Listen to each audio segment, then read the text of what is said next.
Hello friends, मेरा नाम सीमा पुनिया। आज यूट्यूब पर मेरी मैथ की पहली क्लास है। टॉपिक रहेगा रेशो एंड प्रोपोर्शंस। चलो क्लास को स्टार्ट करते हैं। मेरे पास साधन बहुत ही कम हैं और मेरी गलतियों को प्लीज़ कमेंट करें।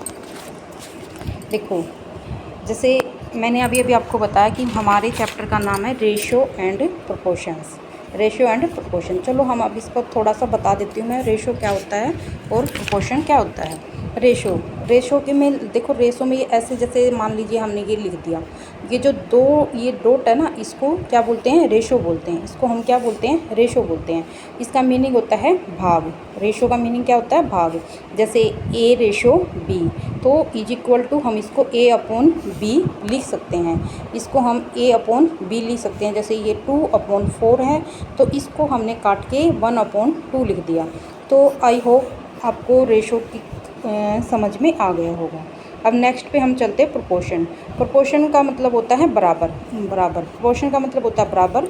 और जैसे हम ये 4 डॉट लगाते हैं, 4 डॉट, ये प्रोपोर्शन का ही मीनिंग होता है। जैसे A रेशो B, इसका मतलब ये हो जाएगा 1 ratio is equal to 1 ratio B है, तो यहाँ पर हमने ये लगा दिया, तो इसका मतलब ये हो जाएगा 1 A के बराबर 1 और B के बराबर 2।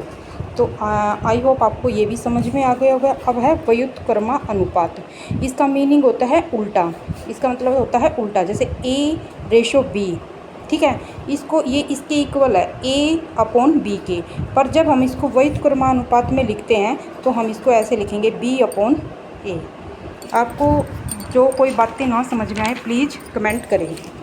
अब देखो हम कुछ सम करते हैं। देखो अब हम कुछ सम करते हैं। जैसे ये सम है हमारा 2 संख्याएं। जैसे देखो ये सम हमारा 2 संख्याएं हैं जो 7:5 के अनुपात में हैं। इन संख्याओं का जोड़ 60 है, 60 है, तो छोटी संख्या ज्ञात कीजिए। देखो, जैसे इसने बोला कि 2 संख्याएं हमारे पास, कितनी संख्याएं हमारे पास? 2 संख्याएं हैं। अगर हम उनको जोड़ते हैं, अगर हम सम करते हैं, तो हमारा आंसर क्या आता है? 60 आता है। तो हमने वे संख्याएं क्या करनी है? फाइंड करनी है। जैसे ये दे दिया इन्होंने 7:5, 7:5। अब हम दोनों को ऐड कर लेंगे। 7 + 5 इज इक्वल टू 12, ठीक है। 7 + 5 इज इक्वल टू 12। अब देखो, हमने ये बताना कि भी संख्या क्या है। अगर जो हमारे पास भी संख्या आ रही है ना, तो अगर हम उनको जोड़ते हैं तो वो क्या है? 60 है। इसीलिए हमने दोनों को प्लस कर लिया। अब हमारा संख्याओं का जोड़ कितना है? 60। अब हम ये जो हमारा ये आया है ना, मतलब इनको रेशो को ऐड करने के बाद जो हमारा आंसर है ना, इसको हम क्या कर देंगे? डिवाइड कर देंगे 7/5 ऐसे करके, ठीक है। देखो, जैसे हमने ये 5 कर लिया, अब हम 7 × 5, 5 × 5, देखो ये कितना आ गया हमारा? 35। और ये कितना आ गया हमारा? 25। इसने पूछा छोटी संख्या क्या है। इसने क्या पूछा हमसे? छोटी संख्या क्या है। तो छोटी संख्या हमारी क्या है? 25। अगर ये हमसे ये पूछता बड़ी संख्या क्या है, तो हमारी क्या आती? 35। अगर ये हमसे ये पूछता कि संख्याएं, तो ये संख्याएं ज्ञात करो, तो एक संख्या हमारी 35 होती, एक हमारी 25 होती। अब जैसे अगर हमने ये देखना है कि भाई हमारा आंसर ठीक है या गलत है, तो हम इन दोनों संख्याओं को ऐड कर लेंगे। देखो, इनको ऐड करने से हमारा क्या आंसर मिल रहा है? 60।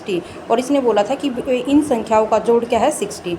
अगर हम इसका आप रेशो निकाल के देखते हैं, रेशो निकालते कैसे हैं? जैसे ये इसका आप रेशो, एक बार रेशो फाइंड करके दिखाओ, देखते हैं हम। देखो इसका रेशो क्या होता है? ये रेशो क्या होता है? इसमें जो कॉमन पॉइंट है ना, वो नहीं होना चाहिए। इसमें कुछ भी कॉमन पॉइंट नहीं होना चाहिए, तो रेशो मिल जाएगा। देखो ये दोनों ना, ये दोनों संख्या हमारी 5 की टेबल में आ रही हैं। 5 7 जा 35 और 5 5 जा 25। तो ये देखो 7/305 ये आ गया। इन दोनों को अगर हम ऐड कर रहे हैं तो हमारा आंसर भी क्या आ गया? 60। आइए, आपको ये सम समझ में आ गया होगा। जो ना समझ में आए प्लीज़ कमेंट करें। नेक्स्ट है हमारा 2 संख्याएँ 3:8, 8:8 के अनुपात में हैं। इन संख्याओं का जोड़ 110 है। बड़ी संख्या ज्ञात कीजिए। देखो, हमने पहले वाले सम में क्या किया था? छोटी संख्या फाइंड की थी, और इस वाले में हमने क्या करना है? बड़ी संख्या फाइंड करनी है। सेम ऐसे ही है, 3:8। अगर हम ना इनको, जैसे 3:8 है, 3:8। हम एक संख्या को ए भी मान सकते हैं और इसको बी भी मानते हैं। थोड़ा आपको ना लेंथी तरीका हो जाएगा, तो हम थोड़ा शॉर्ट से करेंगे। तो ठीक है, जैसे ये हो गया। अब हम इन दोनों को प्लस कर लेते हैं। 3 और 8 कितने होते हैं हमारे? 11 होते हैं।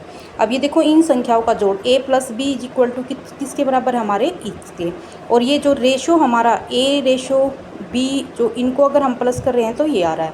अब हम इसको अपॉन कर देंगे, इसको डिवाइड करते हैं तो हमारा कितना आ गया? 10 आ गया। देखो 10 आ गया। अब ऐसे ही हम इस 10 को एक बार 3 से मल्टीप्लाई कर देते हैं और एक बार इस 10 को हम 8 से मल्टीप्लाई कर देते हैं। 3 से मल्टीप्लाई करते हैं तो हमारा आंसर क्या आ रहा है? 30, और 8 से कर रहा है तो 80। अब देखो इन दोनों को प्लस करके देखो, इनको प्लस कर रहे तो हमारा क्या आ रहा है? 110 आंसर आ रहा है। ठीक है, ऐसे ही जैसे हमने अगर हम इसका रेशो फाइंड करते हैं तो देखो 30 रेशो। अब इसमें देखो कॉमन क्या है? कॉमन क्या है इसमें? देखो इसको, हाँ, अगर हम इसको इसमें कॉमन देखो, कॉमन क्या है इसमें?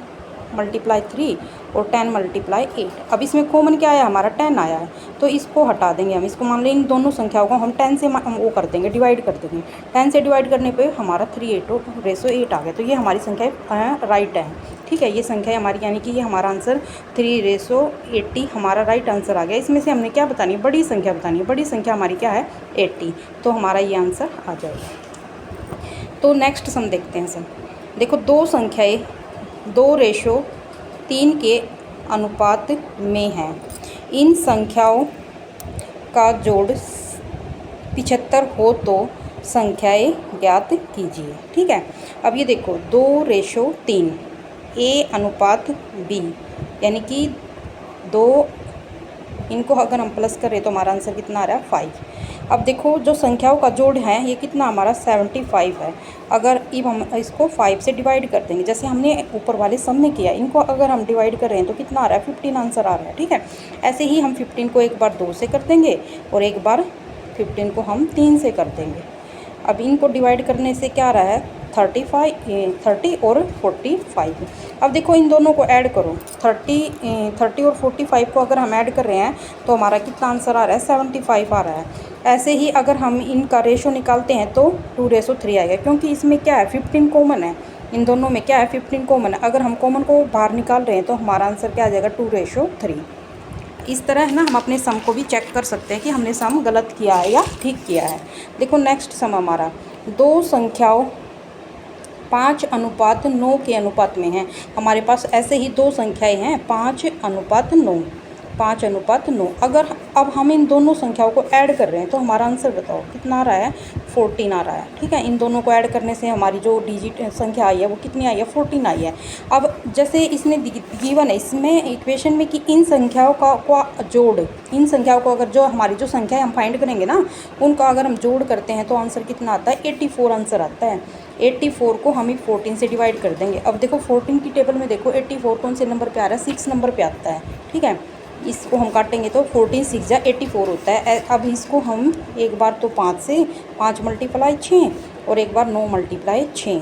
ठीक है, अब इनको कर रहे तो हमारा आंसर कितना आएगा? 5 मल्टीप्लाई 6 कितना आ जाएगा? 30, और ये कितना आ जाएगा? 54। अब देखो इन दोनों को ऐड करो, 30 और 54 को आप ऐड करोगे ना तो आंसर कितना आ जाएगा? 84 आ जाएगा। ऐसे ही आपने संख्याएं बतानी है। अगर ये पूछता कि छोटी संख्या क्या है तो 30 आ जाता है, ये पूछता बड़ी संख्या क्या है तो 54 आ जाता है। आई होप आपको इतना कुछ समझ में आया होगा। जो नहीं समझ में आया प्लीज़ कमेंट करिए। Thank you.